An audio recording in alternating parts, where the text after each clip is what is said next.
Hi everyone, today I want to talk about what I wish I have known when I was in my 20s, especially about working for a company. Right after graduating from college, done my master's degree, I joined a consulting firm in South Korea and worked there for 2 years and 3 months. I remember the exact period I worked there because even though I learned a lot from there, it was one of my most challenging times in my life, both physically and mentally. I was severely sleep deprived and worked as a zombie. I couldn't make any social events with my friends or family. I also had hard time getting along with my manager. I constantly felt like I wasn't myself at all. And that bothered me a lot. I ended up leaving the company and pursuing a different life path. But looking back, I believe there must be better ways to deal with those issues. So today I want to share how you would approach differently to keep you safe and sane at your work, both physically and mentally. Let's get started. You will have to organize or prioritize your work. There was no personal life for me when I worked there. I almost went home at around 2 or 3 in the morning. One night, in a cab, after leaving the office around 3 a.m., the taxi driver was speeding, of course, because there's no other cars really on the road. I thought I might die in a car crash. At the same time, I also thought I wouldn't regret it because I didn't need to work anymore. From that point, I think I started seriously thinking that this job was not sustainable for me in the long run. Do not work constantly. Make your surroundings that can help you focus on your work when you work. There are some specific periods from time to time when you have to work overtime to meet the deadlines and project due dates. But other than that, don't put yourself into a situation where you constantly work after 5 or 6 p.m. This means you need to focus on your work while working, so no constant checking your phone, especially your social media. Minimize your back and forth instant messages with your friends or family, or no back and forth emails with your coworkers. The same is valid for hybrid work modality because you work where you sleep and eat. You often forget the borderline or boundaries between your work and personal life, which gives you frustration and leaves you overworking situations. So set your boundaries. There was a motto of my former company when I was there. It was never say no, just say yes. So it's been almost 15 years now, so I wish the motto had been changed. But now I can tell how bad the motto was for their employees.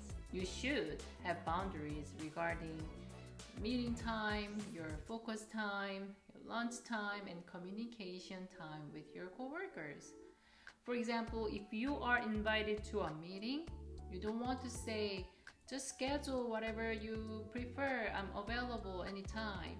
No, you need to set a time frame for those meetings. For example, I am available between 11 a.m. to noon and 1 and 2 p.m. So you can plan other stuff beyond that time frame. You don't want to quickly shift your plans because of other people's preferences. When I worked for my former company, I constantly checked my inbox and immediately replied to the sender. And I thought that instant replies would satisfy or impress my manager or clients about my work, but that wasn't true. Your work should be the one that your manager or clients would appreciate. So please, no constant email checking. You can set a time for checking your email. For example, 9 a.m. and noon and at 3 p.m. Or if you get used to it, one time in the morning like 10 a.m. and one in the afternoon like 2 p.m. If that's truly urgent, you will get a phone call, but I hope it doesn't happen that frequently. I know it's very tempting to check your inbox to know what's new on your plate, but don't expect to work on urgency. You need to work upon importance.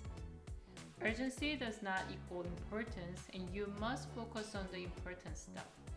Same for the students, so please don't open your inbox and constantly read them as they pop up. Turn off your notification alarm. Your study and your professor's presence is the most essential and urgent part in your classroom. Now, what to do with your interpersonal relationships? How to get along with your boss or managers? Do you even need to? Don't become a friend of your team members. You don't even need to like your boss. When I worked for my former company, I realized that I wasn't a good employee who was sociable, always energetic, and saying yes to the people all the time. I work hard, but I had difficulty getting along with people, especially with my manager. But the truth is, you don't need to become a friend of your team members. There's an article from Harvard Business Review. It says, don't get sad if your work environment does not encourage you to show your authentic self. You can show your raw self. You deliver your best version of your work persona. Your coworkers cannot be your best friends.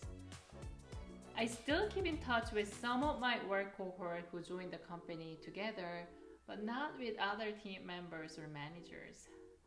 It's a different relationship, and your expectation should differ in that as well. The bigger question, how about your boss or managers? Everyone indeed wants to get along with their bosses. However, your boss has a different role, so that she or he might have different perspectives or work priorities. Your boss might have a different approach or work style than you, so don't make it frustrate you. You can still like your company when you don't like your boss.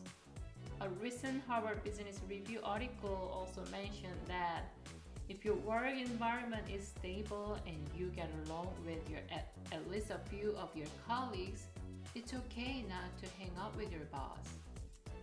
So focus on what makes them successful and take those lessons with you when you become a leader in the future. Then what to do with your boss? Use them. The point is, your boss does not think so much about you. What they think about the most during the day and during the weekdays is their boss and their managers. So if you want to be more strategic and get promoted more quickly, you use your boss. 친구는 정말 필요한 친구야. 내가 정말 끝까지 키워주고 싶어. 나는 얘를 내가 딴 회사를 가도 데려가고 싶어. 라는 생각이 드는 친구는 누구냐면은 나의 상사에게 잘 보이게 만드는 친구예요. 그러니까 내가 정말 이쁜 친구는 누구냐면 나를 잘 활용해줘야 돼요. 왜냐하면 나를 활용해줘야지 저도 월급값을 하는 거 아니에요. 그래야지 내 상사가 나를 쟤는 필요 있어 라고 생각할 거 아닙니까? 그게 핵심이에요. 여러분들이 상사를 보는 관점을 바꾸셔야 돼요. 상사 모실 대상이 아니에요. 활용해야 될 여러분한테는 최고의 자원이에요. Rather than working alone on a project, thinking it will impress your manager in the future, ask for their input from time to time about your work. Bring it as often as possible. Today, I shared how I would approach differently in my 20s working at a company. I believe most of the suggestions are still applicable in most other job situations these days. Remember, prioritize your work and set boundaries. Don't try to be authentic yourself at work. You don't even need to like your boss. And I'll see you in the next video. Bye!